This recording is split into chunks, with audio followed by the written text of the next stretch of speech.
I'd like to firstly introduce this absolutely wonderful panel discussing visual and immersive technologies. And I couldn't have wished for a better panel here. So just starting off, we have Amy Delory, who's digital storyteller and content strategist of Gals and Gear.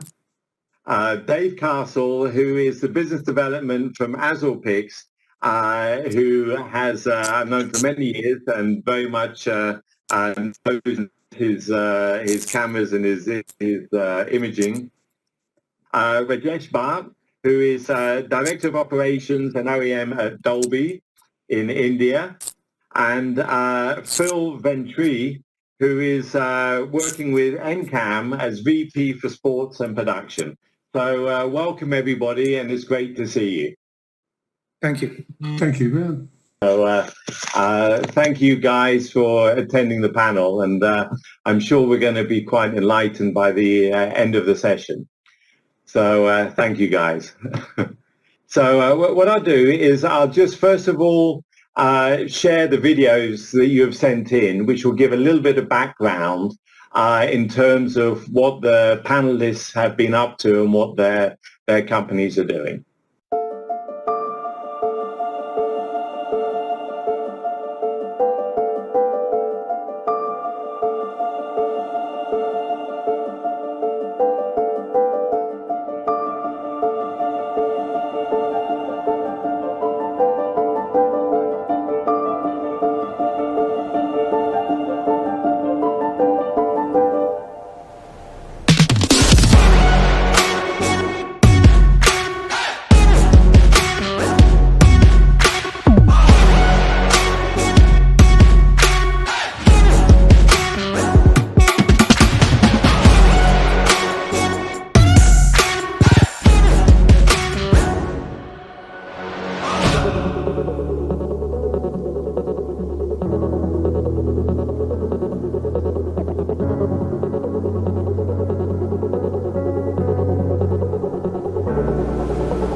Chief Innovation Officer of Red Bull Media House. Instead of having a lot of camera people, you have one system and you can pick out windows. You're recording a sphere, and out of the sphere you pick out an HD window.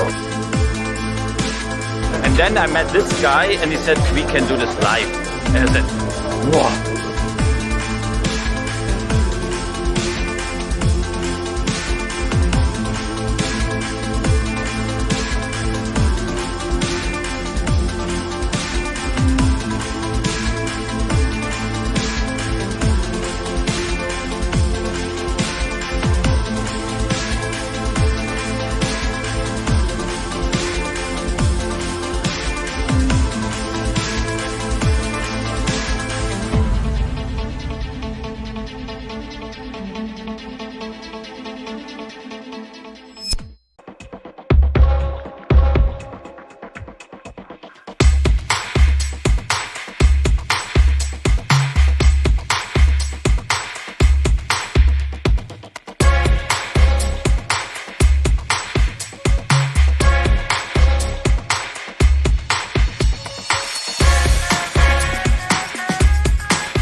firstly, Amy, you're doing some pretty inventive stuff in terms of production and post-production. So I wonder, in terms of the operator side, where do you see different immersive technologies being implemented in terms of the production workflow? Sure. Thanks, Peter, and thanks for inviting me to be on this panel. I guess there are a couple of things that I'm seeing as I work in my own space as a producer, but also with Gals and Gear.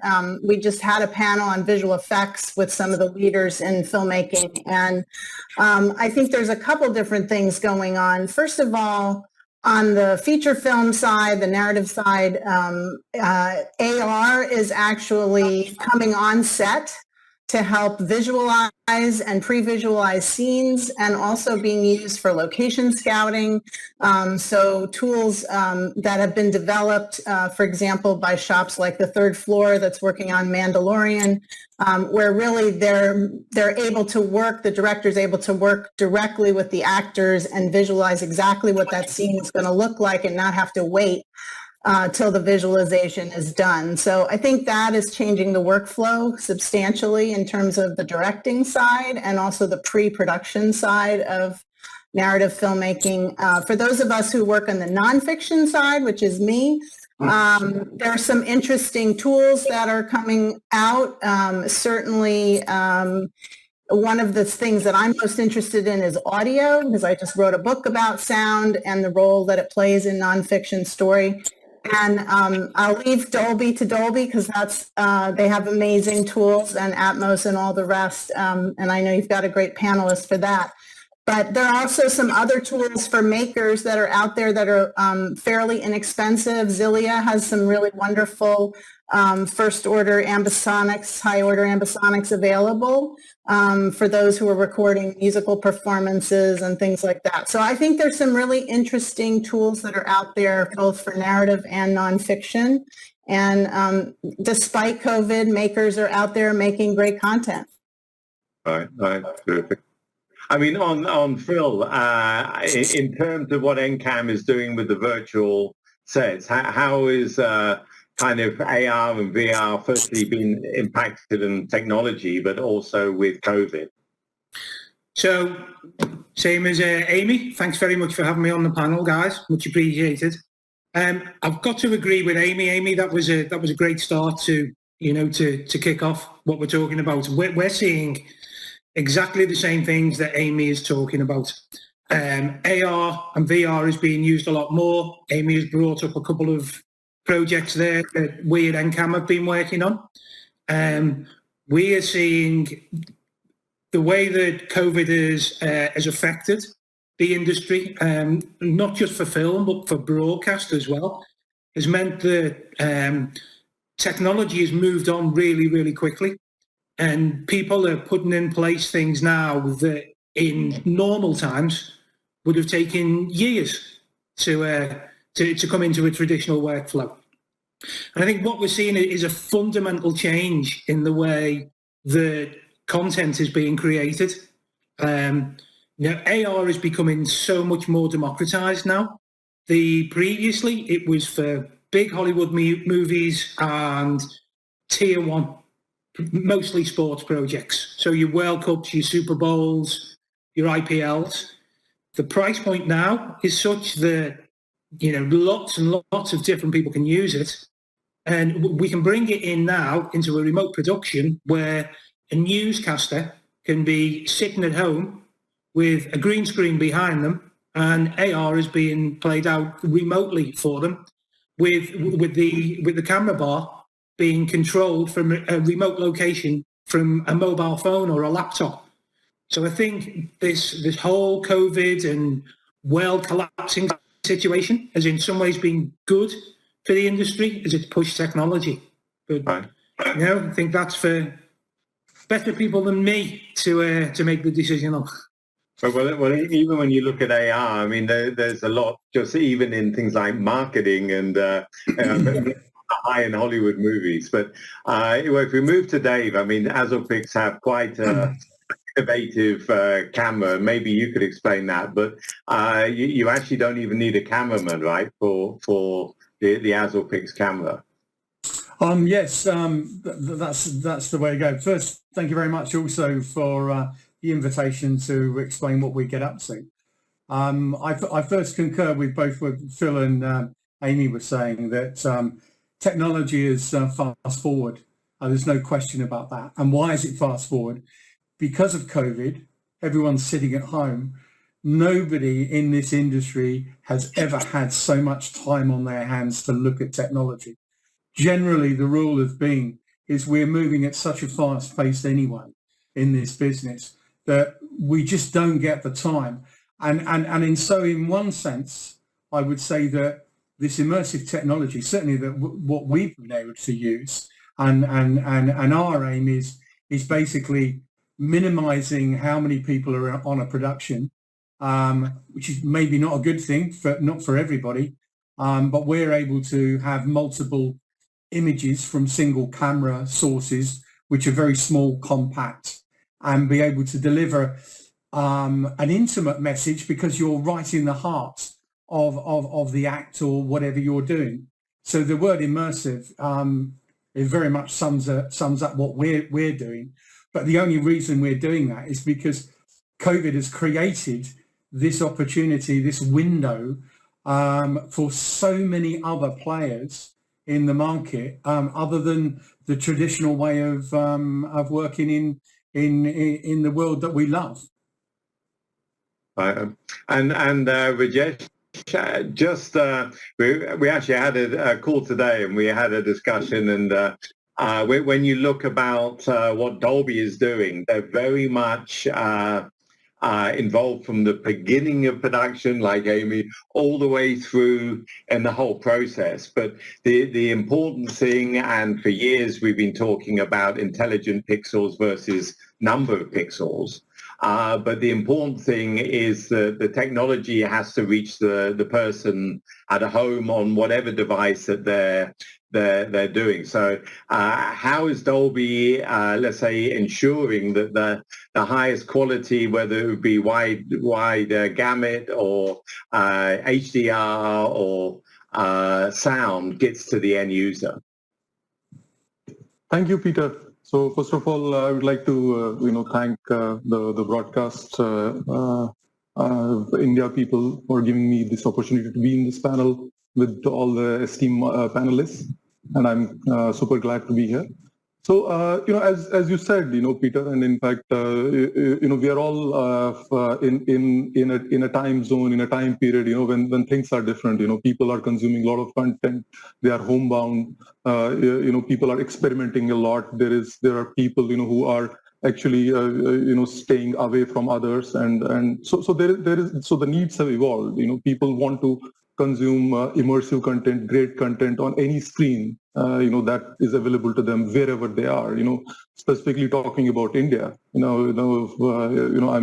I'm based in Delhi, and we talk about broadband connectivity. So we have people consuming content in living rooms, people consuming huge amount of content on mobile, and on all kinds of devices, on consoles, on device, on PC, on through the DMA. So a lot of device variations are there, and our effort is to ensure that this immersive way of storytelling, the amount of effort that the creative community puts in, that the services put in, this reaches to all kinds of people on wherever they are trying to consume content, on whichever screen, on whichever device they are trying to consume content.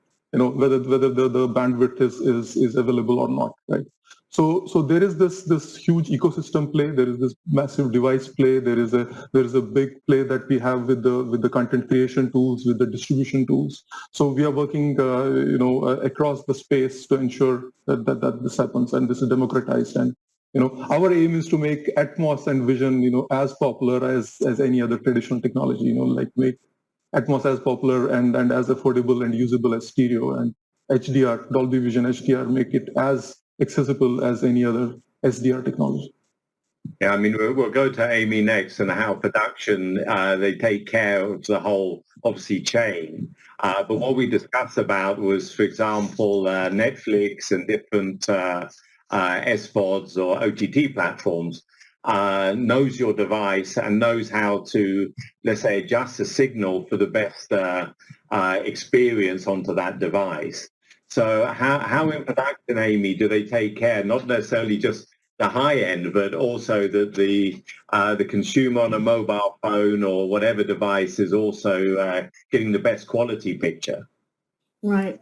Well, I think a couple of things. First of all, I want to just pick up on something that Rajesh was saying, because really story is driving everything now. I mean, because we know that consumers have just such a wide range of capabilities in terms of their broadband connection, whether they're on mobile, whether on a large screen, whether they have surround sound in their basement or they're walking around with a mobile phone or a tablet. So those of us who are creating content are really mindful now that story has got to be compelling.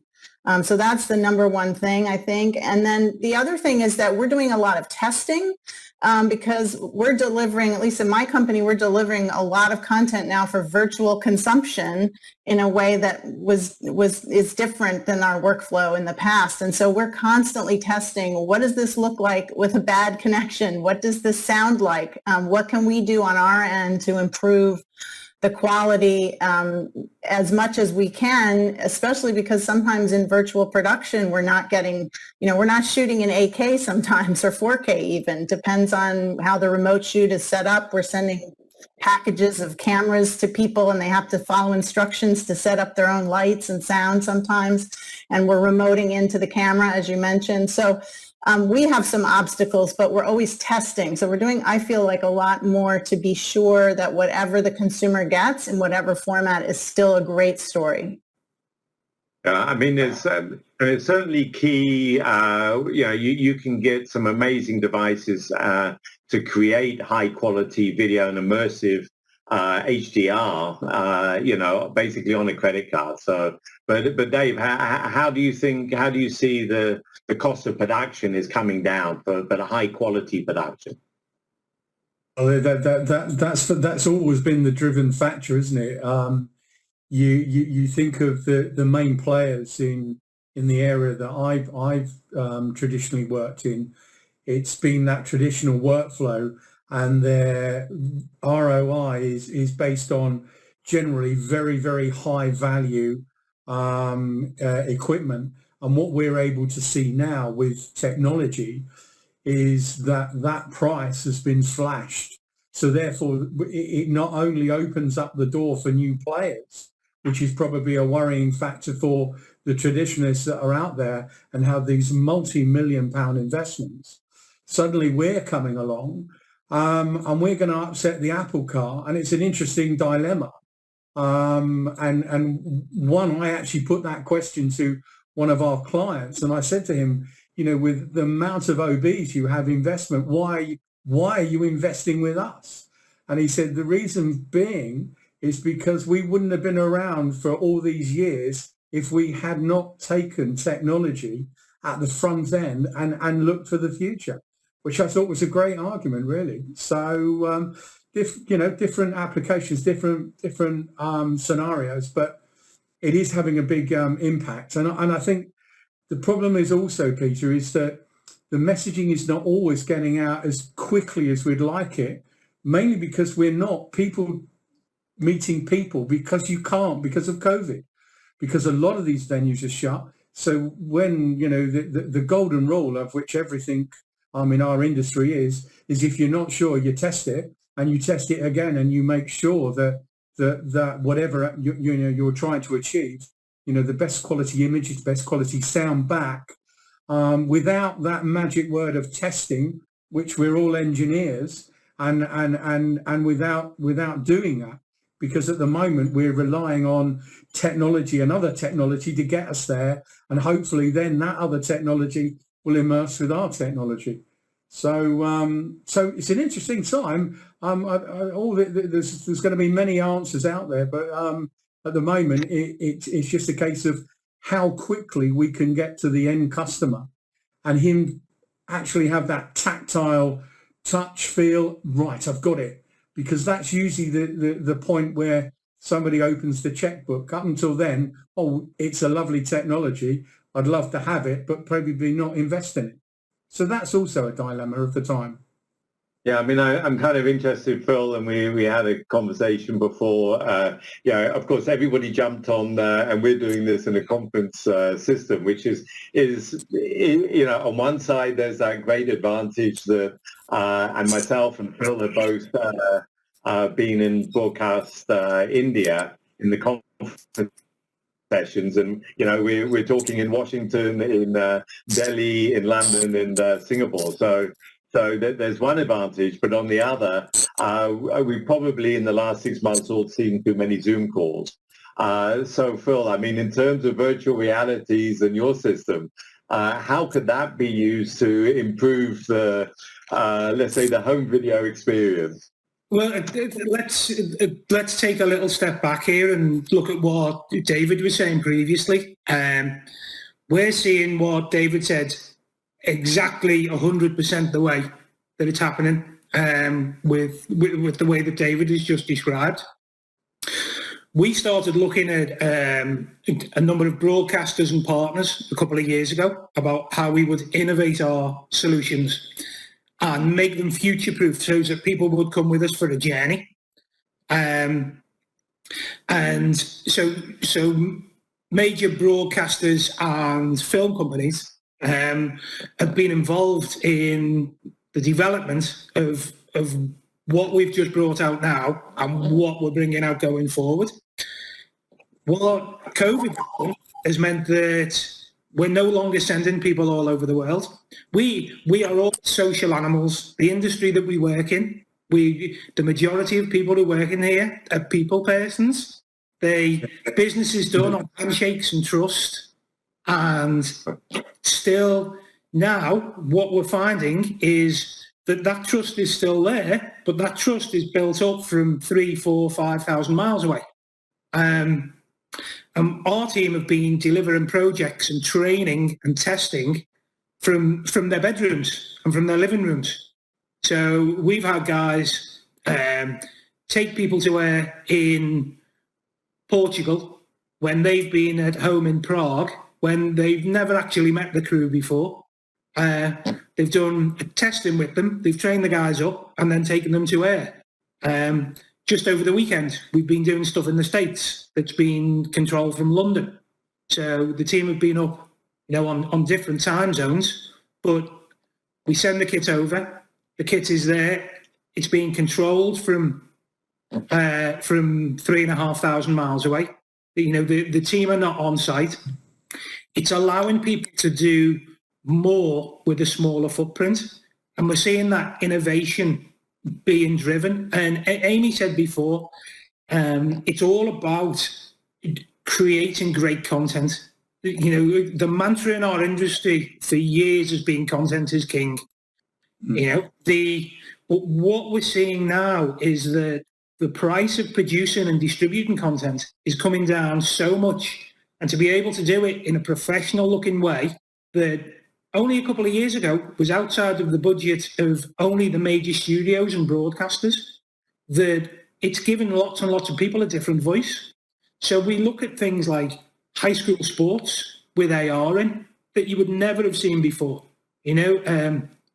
Minor athletics events, news being delivered from home, from somebody's living room with AR in. Who'd have ever thought we'd have seen that from a tier one broadcaster? And everybody on the panel agrees that there's been a fundamental change in the last couple of months, and I can only see it, carrying on at a great rate of knots. We look at particularly the broadcast industry. Lots of them that I know are setting up development hubs where they're looking to bring lots of different vendors in to work together to look at what is going to happen in the future, to look at how they plan for it. It's an exciting time. It's crazy, absolutely bonkers, but it's exciting. And, we're all trying to ride the wave at the moment. interesting sites, obviously Amazon, but also Google setting up their own studios in different locations. We look at what Netflix are doing. We look at what Netflix are planning and the Netflix studios that are opening. You know, we work quite closely. Sorry, not just Netflix, but Epic as well. And how Epic have had such an influence on what people are watching every day now. Not just gamers, but how gaming platforms have come into regular life. And I think when they bring out Unreal Engine 5, I think we're going to see another big change within our industry. Yeah, I mean, I just jumped to Rajesh for a moment, and really, I mean, if we get back to that, you know, as I say, we've been talking about having more intelligent pixels and higher quality. So, and certainly, you know, actually, Amy mentioned that she has a product at her home, which is could be a 2K or 4K product, but certainly, even if the end transmission is in SD, for example, the mastering in India, and especially when you go to Broadcast India, the home of Bollywood, you know, they've been shooting on 4K or 6K or maybe even 8K. So of course you have to respect the original material, but then the whole workflow in terms of HDR or let's say not going through too much compression and so forth has to be honored. So how is Dolby respecting that workflow? Okay, perfect. So, Peter, as you rightly said, you know, I think the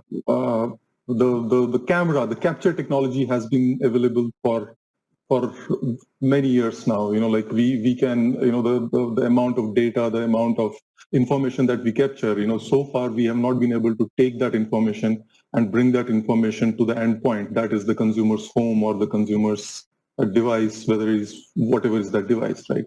So you know, we as we introduced Dolby Vision, you know, one of the key targets of Dolby Vision was to you know, bring the real life experiences. You know, like you have what the eye sees. You know, can a person see that information as closely as possible on a display device? So the display devices are making a catch up. You know, like, so the post-production workflows are evolving. You know, we are trying to, with Dolby Vision, what we are trying to do is that, you know, whatever is the information captured from the camera, you know, most of this information is processed correctly and packaged correctly and sent over the existing networks to the homes and then produced to the best possible capability of the particular TV or a mobile device on which the content is being consumed. So there is this big shift happening wherein, you know, like in real world, the human eye can look at in a huge dynamic range. You know, like we can look at millions of nits of brightness at the same time. You know, very dark spaces which are, you know, zero nits kind of information. But now most of the displays, till very recently, were 100 nits displays. You know, so what was happening is that all this information was being compressed into a 100 nit space. You know, so we were just throwing out a lot of information, you know, just using 100 nits of space to bring in all the information, you know, that the content creators are creating, and they're so super excited about it. So what it means is that, you know, the story that people wanted to tell, you know, the intention was not actually getting conveyed to the endpoint the way it should have been. But Dolby Vision solves that part, you know. So we have you know, like we have an HDR grade, the way the HDR grade is processed, the way we generate dynamic metadata, which brings in information, analyzes the shot by shot information, and then brings in metadata, and then the packages that metadata, transfers it in a packaged form to the end device, and the end device then picks up that metadata and then you know, uses that information to give you the best possible picture for that particular device, whatever is that device capability. Because now you can have a device which is still a 100 nits device, but you could have a more expensive device which is a 1000 nits device. You know, like we had recently, you know, Apple announcing their latest phone with a 1200 nits capability, right? So we still have, so Dolby Vision solves this problem to a great extent, that you create the best possible content and then you try and deliver it to the best possible capability of the device and have the great experience and communicate your story, be authentic, stay there and communicate the correct piece of information to the end device.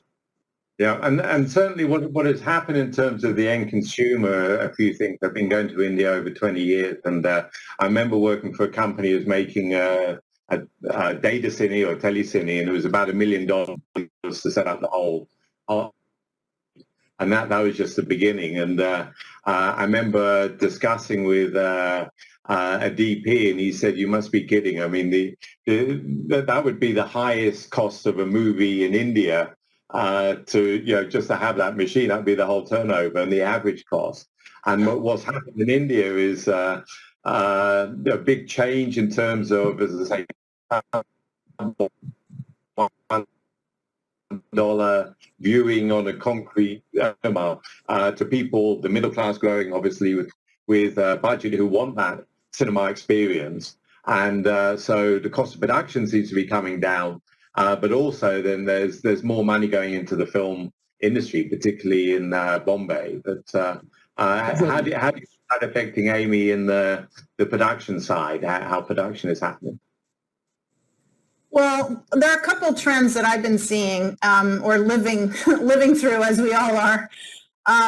I think for my end as a content creator, where the big challenge in the workflow has been actually in post-production, because one of the things we're dealing with is such a divergent collection of sources of assets, for example. Like in the old days, the good old days, I could totally control what my crews were shooting, right? We chose what our standard was going to be. We were all shooting at the same frame rate. We were all shooting, 4K. I even sometimes, was using all the same kind of cameras. We had the metadata workflow planned out, all of that stuff. Now I've got sources coming in. Some people are having to shoot their own, iPhone footage of their interview. I've got, crews and editors in different countries and different places all working together. The content is a bit of a mishmash sometimes, and then we have to make it all work together in post-production. So I think post is really taking leaps and bounds in terms of connectivity, using tools that are frame accurate like CineSync and Streambox, so that we can actually, I could supervise a frame accurate Atmos mix and not be in the room, which I normally would be in the room, at least for the final mix. So, it's very, very tricky, the workflow. And I think it's also shining a light on those organizations that didn't have a very strong workflow and didn't have a lot of process behind how they tagged all their sources and assets. So it's been a really interesting ride and a big challenge. So I think we're rising to it, but it has been definitely a challenge on the post side. When you see things like, even live motorsports where you've got multiple cameras so you can choose what to switch on and so forth, the metadata is as critical as the actual material. And that's how people can get the information at home. I mean, Dave, on what's quite remarkable with the AZOPIC system, you can just record the whole 360 and really fix it in post. I know most guys don't like those words, but it can really all be done. You can suck all the video up and then re-edit it later with different shots. Well, that's our strap line, really. It's the concept is capture everything, miss nothing. And when you're in the post domain, it's as if you're in the live domain, and you could take completely different camera angles, different shots, locations, everything. That's one of the parts of the software engine that's driving our technology, and it's the heart of that's 22 years of development, which is why now it's in the broadcast world. Well, that's what I'm pushing it into, which is why it's opening doors. And the nice thing about it, sometimes you don't actually see the shot that you wanted, but it's there. And the nice thing about it, if you took 360, you could go back and take that context in sport, where there's the obvious one, I suppose, is the Premier League, where there's something on the pitch that happens. There's a reaction that would have been a reaction in the crowd. Okay, that's to come. But you've actually got both sides of the recording going on at the same time. And in the post element, then you can use that and repurpose that. And at the end of the day, then you're monetizing more opportunities. And basically what it does, it just gives creatives more tools, which is really what it's all about, because we provide the technical solutions. But at the end of the day, it's going back to the point Amy made, it's the creatives, they're how they look at it, which has always been the way in the world that I've lived in. I mean, I love technology behind the cameras, but at the end of the day, it's a director of photography that actually engineers that camera in such a way that certainly as a mere engineer myself, you're in awe of working with craft, and that's the beauty. And it comes back to that point that also Phil made, is the fact is people work with people, and that's what this industry's always been about. And so sometimes it's quite difficult to get that relationship going from a distance where before you would have probably gone down the pub and had a few drinks and you'd have chewed over what worked and what didn't work, because that's the nature of our business. But certainly, okay, it's going back a few years, but those guys who are into football or soccer, depending where you are in the world, and if every camera was not recorded at the World Cup with Zinedine Zidane, we wouldn't have seen that famous headbutt. And they had to do a lot of searching on the material to find it, because the production crew weren't switching at that particular moment. I mean, what I'll mention, by the way, and we have Phil there, yeah, certainly on the AR and VR, there's a couple other things which you'll start to see coming into production, which is MR, which is mixed reality, which is basically a synthetic content. So it could be an avatar mixed in with the production. And XR, which is extended reality, which is real reality mixed with virtual reality. And as we probably know, the best virtual reality sets is where you've got the hardware and the software doing stuff, and you don't know which one is which. So where do you see that going, Phil? I think, I touched on it before about what Unreal are doing with UE5. And the glimpses that they gave with the little teasers earlier on this year, it's got everybody excited. I think we'll see fundamental changes with graphics vendors in the future, particularly as Epic make more of a move into film/broadcast. I think AR is becoming so much now that because a younger generation have come through the likes of games and watching tournaments with games in, AR and VR is something that's expected in everything that they watch. It's become a normal part of life. And what I believe in is that let's not just do it for doing its sake. Let's do it so it adds to the story. What can we visualize to make the story better, to get more information across? And whether that's being, working creatively on something like The Mandalorian, which seems to be the one that everybody points to now and says, I want my stuff to look like that. I want it to work like that. Or whether it's from news, where we can now, we're now at a point where we can take data in during real-time polling during elections and have that coming up on screen in a graphical format in live TV. The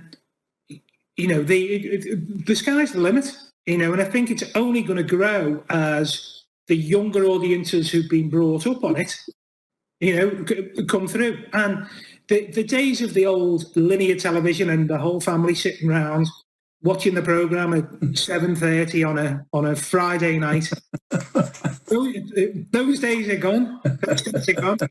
You know, it doesn't seem that long though that we would do, you know, all the kids would sit round and we'd have X Factor and Strictly Come Dancing, 6 o'clock and then 7 o'clock on a Saturday night. Now they're on whatever. We're watching different things, you know. Think as I said, you know, the whole thing is fundamentally changing. Yeah, I mean, Except in my house where we're all watching the British baking show just to get away from COVID for a little while. Even my kids are totally hooked. We're streaming all the back episodes together. yeah, but the problem is nowadays, Amy, that, you know, with avatars or whatever, it got so realistic and the computing power, you don't know what's real and not real. So that baking show could be a total fake. Who knows? Who knows? I love seeing people pushing the envelope on this. I've used lots of cliches today, and I'll probably use a few more. I was very interested in what BT Sport came out with recently, which is their new interactive way of watching the game through their app. Now, you have to be a BT Sport subscriber to be able to see it. You can't watch it on another platform. But it's allowing 360, like David said. It's allowing graphics and data and AR to be brought in. It's allowing you to choose your camera view. It's allowing you to stop the action, get data from that player and from the players surrounding him. And this is, you know, when people like BT Sport push things, it makes everybody else push things as well. We're looking at projects for next year, particularly in sports, where people are saying, I want it to be better than that. And they're pointing back to things that people have done where they really pushed the boundary and saying, right, okay, I want it to be better than that. Bring us ideas from different parts of the world. And it's... So, I think we're going to start wrapping it up. So what I'll do with that, which leads me on very nicely. I mean, we've talked a lot about different topics. So AR, VR, 360, surround video, how it's being received, you know, intelligent pixels and so forth. So if we could just go through each one of you, and it could be 5G, it could be intelligent pixels, surround cameras or whatever. So maybe if everyone could just, and I'll start with Rajesh, but everyone could just bring one technology which they see because of COVID is really going to accelerate and change how we see immersive video in the future. Peter, I will just focus on what is very much relevant to India, you know, these days, you know, because, you know, we are seeing democratization of those immersive technologies. You know, that is something very important. You know, we see mobile as a very, very important use case in India, not only for end consumers, but for networks, for service providers, for content creators. And that is a space that, you know, is very important for the ecosystem, for the key stakeholders in India.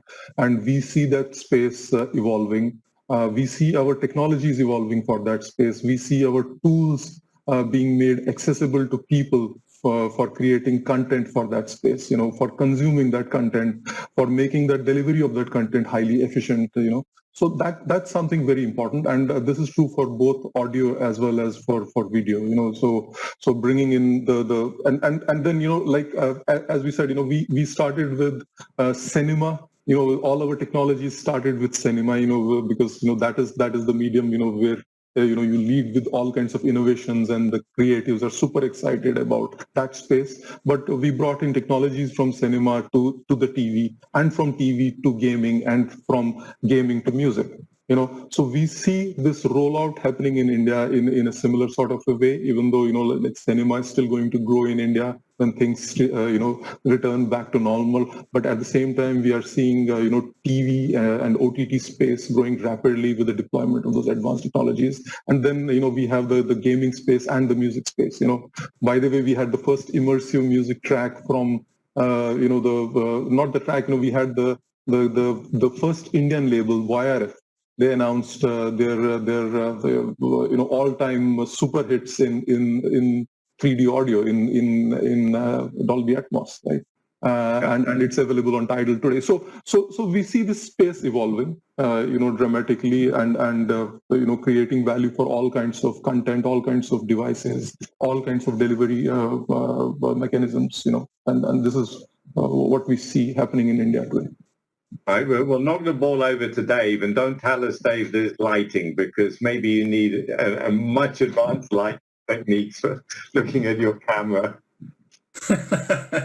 Well, I mean, it's quite interesting. I was just making some notes to myself, actually, sort of how we're wrapping it up, and I thought I'd have a recap of where I started off in the world of SDI, and then the IT people who we said we'd never have any connection with the world of broadcast because they couldn't possibly, and then now the world of IP is the standard. But I think one of the things, I think it was Phil that touched on it. We're obviously working on very similar technologies. I think the gaming world and what was aimed at the gaming world is their innovations in their technology is having a massive influence on on the way we use hardware from our perspective. And the other key point really is the world of getting remote access and doing what we would normally do on set, but be able to do it as if we were there. And that movement in itself opens up massive doors. And I think that's the way we'll do. 5G coming on to play now. Something else that came out of China, which is a bit unfortunate because they gave us COVID, but in a sense that you've got both worlds colliding there. But I see the key part, as long as the story and the content is king outside of live sport, because live sport's live sport, and that's where I tend to work. But if I'm on my own social time, the story and that content is so important. And as long as the what I call the craft, the creatives, don't lose sight of that because of technology, then the world will be great, and we'll move on with some unbelievable programming, which is what it's all about, really. Yeah. Okay. Over to Phil. Schoolboy era, we get to the end and it's the one time. For me, there's two different parts. There's what David was just referring to about the games engine platforms and how they've driven both the film and the broadcast industry. But for me as well, it's 5G. It's great that we can work from and do remote production, but if there's no point in making great content if people can't see it, and people want to watch things in different ways. Now, the days of the old linear TV have gone. It's not that anymore. It's, I want to watch bits here, I want to watch bits there, and I want to watch them on my terms. 5G, and as that pushes forward, that's giving people content on their terms. Right, terrific. And last word to Amy here. Well, I think everybody's said a lot of this, but I do think that multi-platform delivery is king. It certainly drives my world.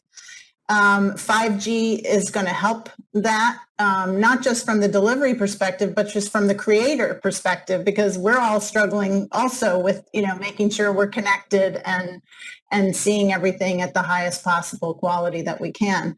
But I also actually want to say one more word about sound, because I think that what we've learned through COVID is that even if we have to live with a little bit of compression on picture, whether it's through Zoom meetings or what have you, if we don't have great sound, we don't have a story. And so I think this has kind of forced people to make sure they're still thinking about how they're delivering sound and making sure that whole experience, both audio and visual, is the complete package to deliver to whoever's the consumer.